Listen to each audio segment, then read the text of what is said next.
the challenges of the environmental movement over the last 50 years, really, is that they failed to present a positive vision for the future.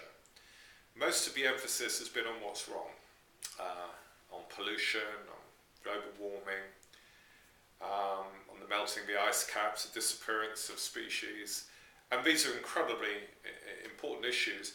But humans often, I think we all often respond far more effectively to a positive vision.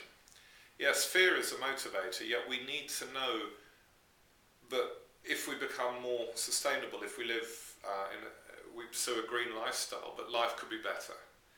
And I think what's exciting now is there's more and more evidence that yes, life could be very much better if we live more sustainably. Aside from helping to prevent global warming, there's clear health benefits of living more sustainably. Cleaner water, cleaner air. I mean, indoor air pollution is a serious problem in homes, in offices, toxic paints, but also the food that we eat. There's a move towards organic food, which is so much better for us than all the chemicals we find in processed food.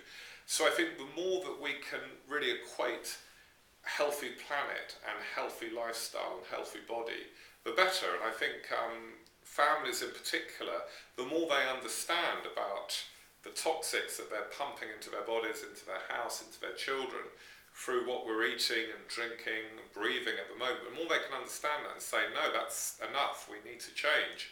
But actually, we can have it all. We can have a healthier, we can have greater physical health, we can have greater mental health, and we can have greater planetary health. That's a very exciting area, which I think we're going to see more and more of, making those connections between health and sustainability.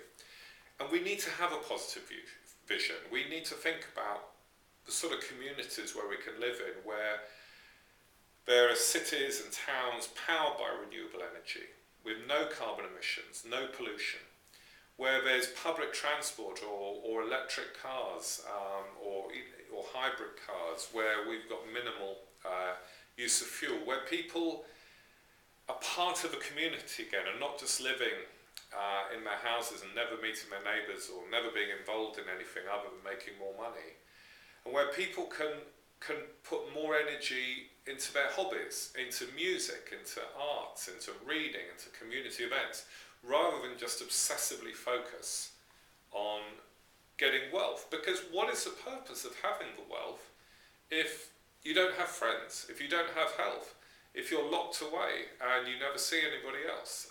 It's a very demoralizing way to live. And you know, the greatest truth of all that Buddha said, Jesus said, but really all the great spiritual leaders throughout history, many of the great philosophers have said, is that what we really want, what we really truly want, is peace of mind.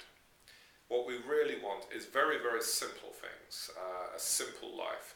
But we become confused and distracted along the way by what society tells us we need, by what other people say we need, by what the media says we need. And it's one big lie, really, when you think about it. And we're all guilty. We can all fall for this lie. I mean, all of us have the capacity to be very competitive, to be very materialistic.